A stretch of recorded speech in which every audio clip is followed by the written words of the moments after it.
Thank you, everybody. Thank you so far for our distinguished speakers. They helped frame today's topic quite well. Before introducing the panelists, I thought it would be a good opportunity to highlight some of the work that the World Bank has been doing on resilient infrastructure as a way of framing this discussion today. So when we talk about resilient infrastructure, what are we talking about specifically? And through the World Bank report, Lifelines, that was produced this past year, we're looking at resilience in three fashions. The resilience of infrastructure and how the assets in themselves can be strengthened, both through improvements in operations and maintenance, but also the improvements in the resilience of those designs and the engineering of those designs. We're also looking at the resilience of those infrastructure services. How can those services be enhanced to ensure they're providing the necessary supply of both water or energy or transport in times of disaster? And thirdly, we're looking at the resilience of actually those users. How are people themselves, how are their resilience strengthened to prepare for these disasters? So this is an example of what we're looking at. We're looking at natural shocks, right? And that's the shocks of both storms, fire, earthquake, and how those shocks are actually affecting infrastructure systems. The infrastructure systems we particularly looked at are power, transport, water, and telecommunication. And an important thing when we look through this project and through this report and through actually the impacts of disaster on infrastructure and people, it's how it actually affects both people and firms. I think there are interconnected effects, clearly, but they're also unique in their own right.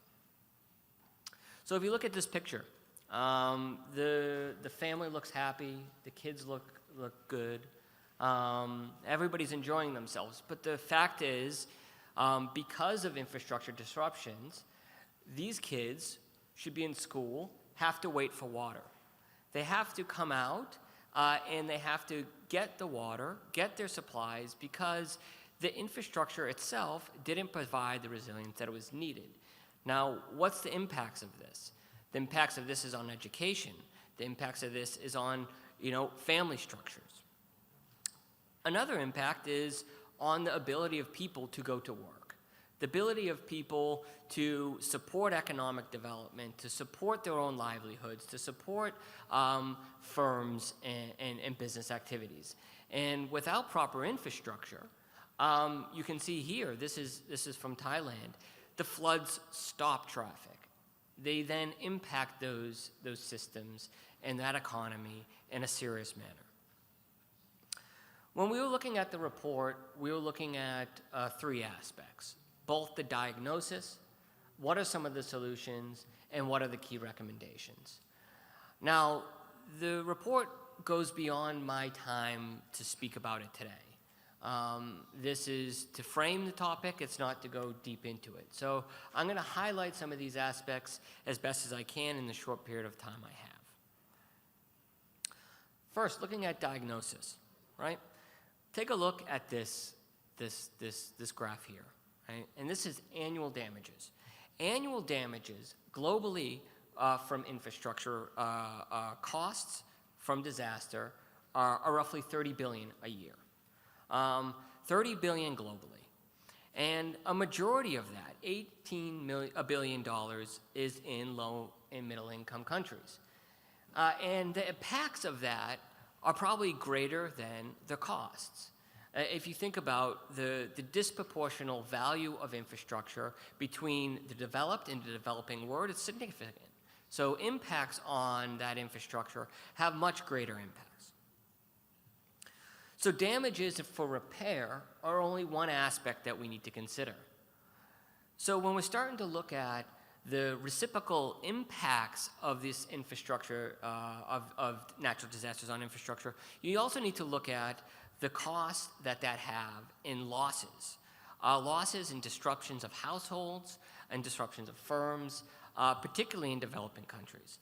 So our analysis shows that while there was $18 billion in repair costs, there's another range between 391 to $647 billion impacted in infrastructure due to infrastructure losses on economies, on households, from the reduced utilization rates to lost sales in activities. And these have large reciprocal impacts on countries, on people, on households, and on families.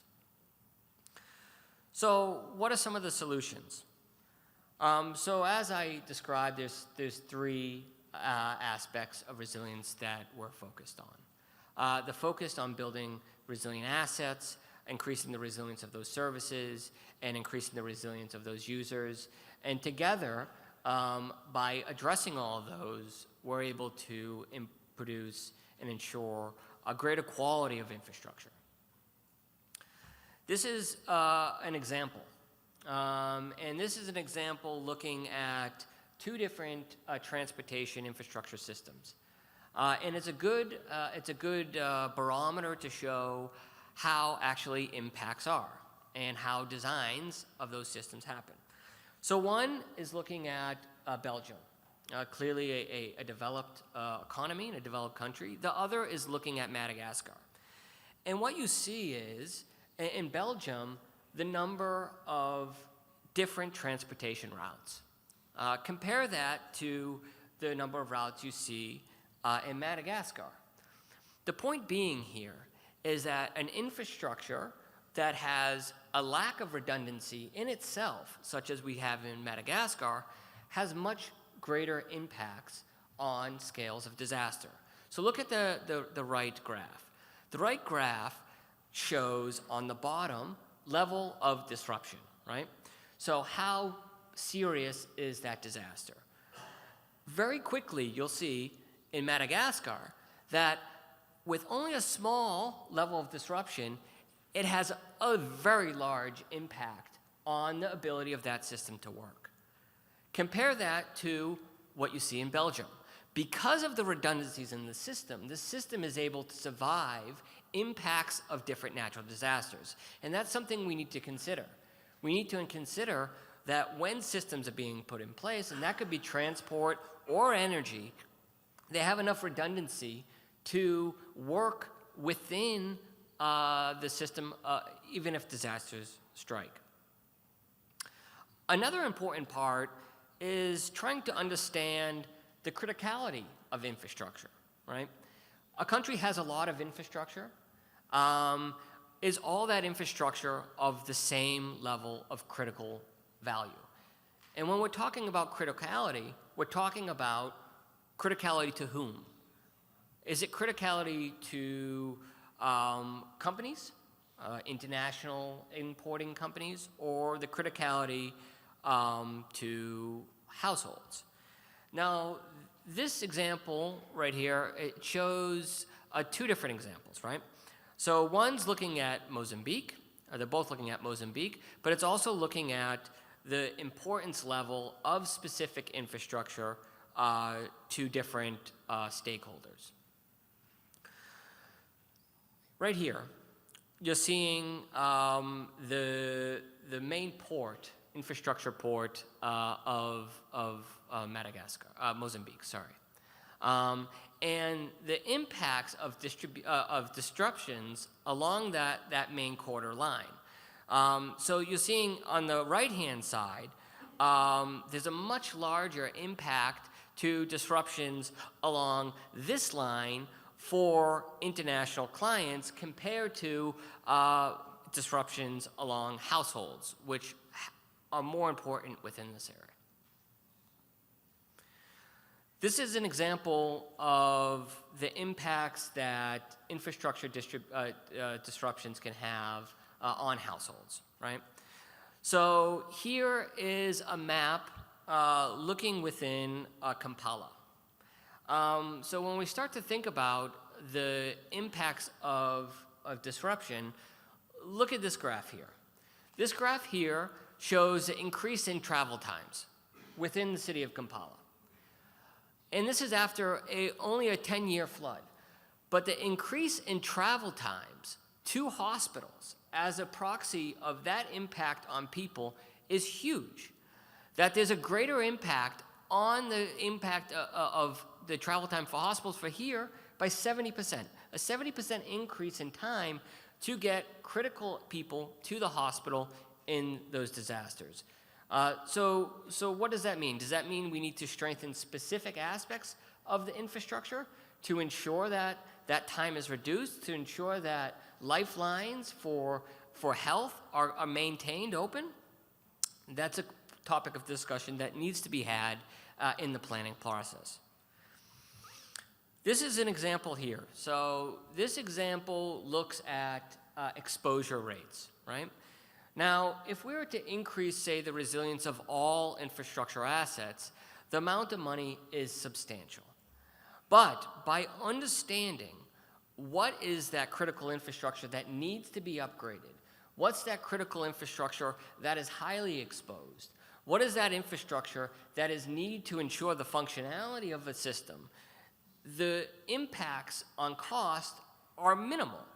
So we're talking about roughly $11 to $65 billion in total increases of what is needed, which is roughly 3%. So a 3% increase in infrastructure costs to ensure that most exposed assets are addressed while others are not. So this gives you just a broad sense, and I think this will help lead us into our discussion. So I think through these numbers, it's very clear what the benefit is. There's a $4 benefit for every dollar invested in resilient infrastructure on what that return is.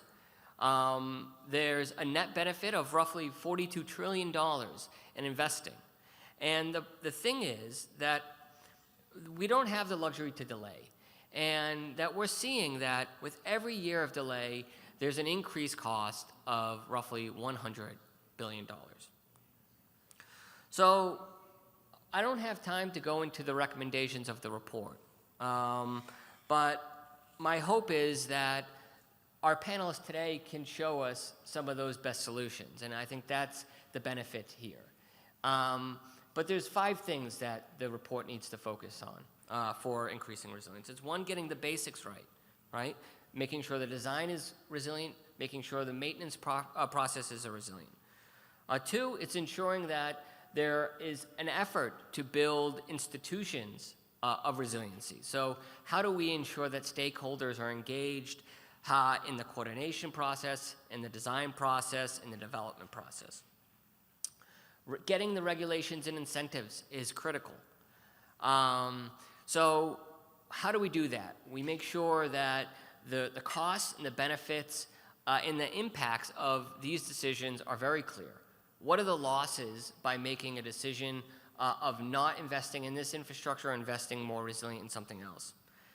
Improving the decision-making processes, and then, of course, financing. How do we ensure financing for this process? So I'm going to stop here, and I think it's a good point to introduce some of our speakers today to give us a better sense. Thank you.